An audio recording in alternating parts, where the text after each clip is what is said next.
औज़ुबिल्लाहिमिनश्शैतानिर्रजीम बिस्मिल्लाहिर्रहमानिर्रहीम।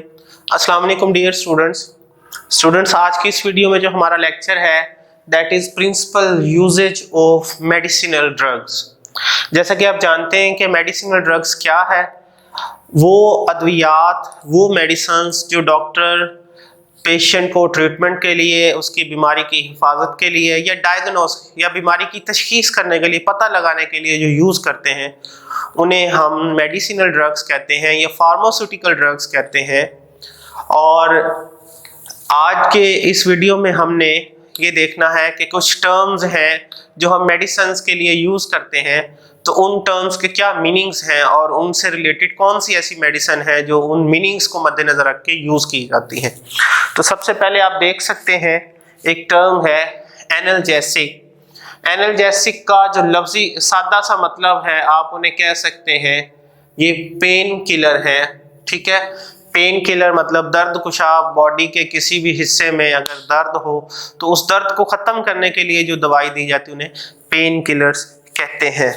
और ये मोस्टली जो है ये सिंथेटिक होती हैं, यानी मसनूई तौर पर ये तैयार की जाती हैं।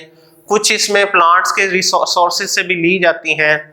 अब इसकी एग्जांपल अगर हम देखें तो एक जैसे एस्पिरिन है, ठीक है, ये सर के दर्द के लिए यूज़ की जाती है और भी इसके कई यूजेस हैं। इस तरह से आप पैरासीटामोल लेते हैं तो ये भी एक पेन किलर है। और इसी तरह से आप जो मॉर्फिन एक मेडिसिन है जो कि पेन किलर के तौर पर भी यूज़ हो सकती है। ये सब जो है ये एनाल्जेसिक्स कंसीडर होती हैं। ठीक है, और इसी तरह से नेक्स्ट है एंटीबायोटिक्स। एंटीबायोटिक्स इन्हें क्यों कहते हैं? क्योंकि ये या तो किल करती हैं या बचाती हैं, प्रिवेंट करती हैं। किन से? माइक्रो ऑर्गेनिज्म से। यानी ये ऐसी दवाइयां हैं जो माइक्रो ऑर्गेनिज्म लाइक बैक्टीरिया को बॉडी में जब आते हैं तो इन्फेक्शन काज कर सकते हैं, ये उनके खिलाफ जो है अमल करती हैं। इसीलिए इन्हें एंटीबायोटिक्स कहा जाता है। एंटी का मतलब क्या होता है? अगेंस्ट।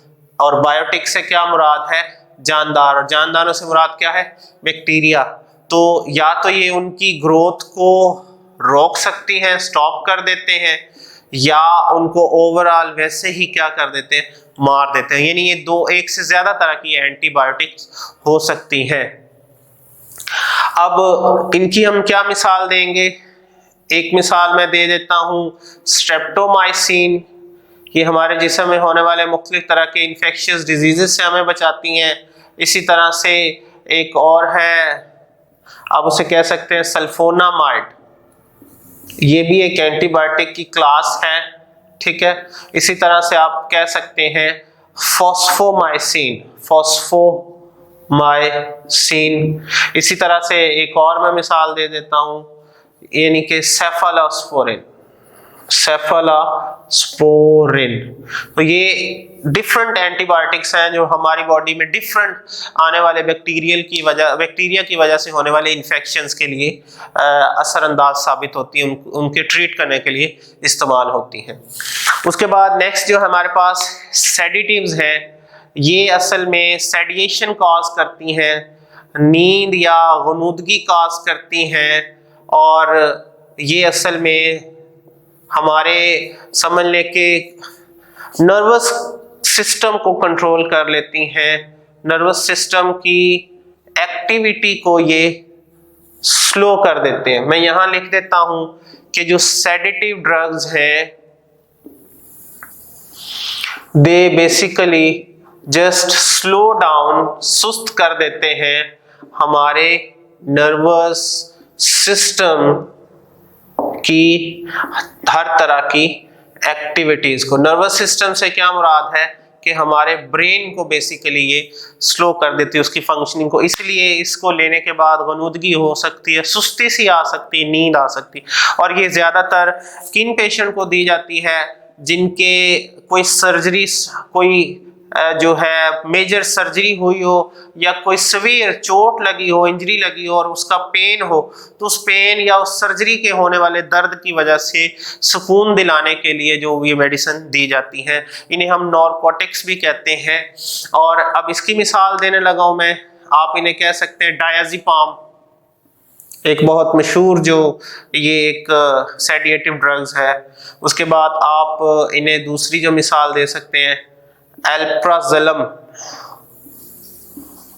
ये दो तरह की मैंने आपको जो है सामने लिखनी है। और ये जो मॉर्फिन है बेसिकली, और एक कोडीन होती है, ये भी एक तरह की जो है सेडेटिव ड्रग्स हैं। ये एक पौधे से हासिल होती है, ओपियम पोपी उसका नाम है, तो ये वहां से हासिल होती हैं। उसके बाद नेक्स्ट है वैक्सीन्स।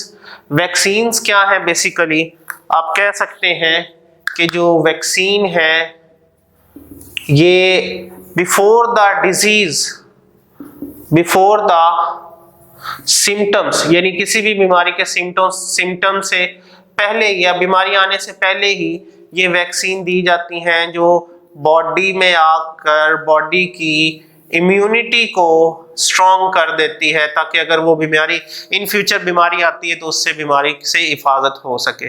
और ये आपने देखा होगा कि छोटे बच्चों को 5 साल तक के बच्चों को डिफरेंट इंजेक्शंस लगते हैं, जिन्हें हिफाजती टीके कहते हैं, या पोलियो के जो कतरे पिलाए जाते हैं, तो बेसिकली वो वैक्सीनेशन के कोर्सेज होते हैं जो दिए जाते हैं, और वो इन फ्यूचर अगर कोई बीमारी ऐसी आती है तो उससे पहले ही जिस्म तैयार होगा लड़ने के लिए और वो बीमारी नहीं होगी। ठीक है। अब नेक्स्ट है एंटीसेप्टिक। ये लफ्ज है एंटीसेप्टिक। एंटी का मतलब फिर क्या है? अगेंस्ट। तो असल में आप कह सकते हैं कि किसी भी तरह के स्किन पर होने वाले जो इन्फेक्शंस होते हैं, उन इन्फेक्शंस को क्योर करने के लिए, उन इन्फेक्शन की हिफाजत करने के लिए जो ये क्लास ली जाती है मेडिसिन की, इन्हें एंटीसेप्टिक कहते हैं। और ये बहुत मशहूर एक प्रोडक्ट है जिसे आप डेटॉल कहते हैं। ये एक एंटीसेप्टिक होता है जो समझने के ये काम करता है कि जरासीम को मारता है जो स्किन पर होते हैं। या जैसे आप कह सकते हैं कि स्पिरिट भी यूज की जाती है, ये भी जरासीम को मारने के लिए यूज की जाती है, तो ये भी एक एंटीसेप्टिक होती है। आखिर में है डिसइंफेक्टेंट्स। तो असल में ये नॉन लिविंग चीज पर, नॉन लिविंग सब्सटेंसेस पर, नॉन लिविंग मटेरियल पर किसी भी तरह के जो माइक्रो ऑर्गेनिजम्स हैं उनकी ग्रोथ को रोकने के लिए, माइक्रो ऑर्गेनिज्म की ग्रोथ को ये रोकने के लिए यूज की जाती हैं। इन्हें डिसइंफेक्टेंट्स कह सकते हैं। जैसे हमारे फ्लोर वगैरह धोने के लिए, मार्बल वगैरह धोने के लिए, या वॉशरूम वगैरह या दूसरे टाइल्स वगैरह को धोने के लिए हम जो यूज करते हैं मटेरियल, उन सबको हम डिसइंफेक्टेंट्स कहते हैं। तो ये 3-4 बल्कि 6 टर्म्स हमने डिस्कस किए आज, जो डिफरेंट मेडिसिनल ड्रग्स के हवाले से नॉर्मली यूज होती हैं। इंशाल्लाह हम इन बातों को मजीद अपनी नेक्स्ट वीडियो में डिस्कस करेंगे नए टॉपिक्स के साथ। तब तक के लिए अपना ख्याल रखिएगा। अल्लाह हाफिज़।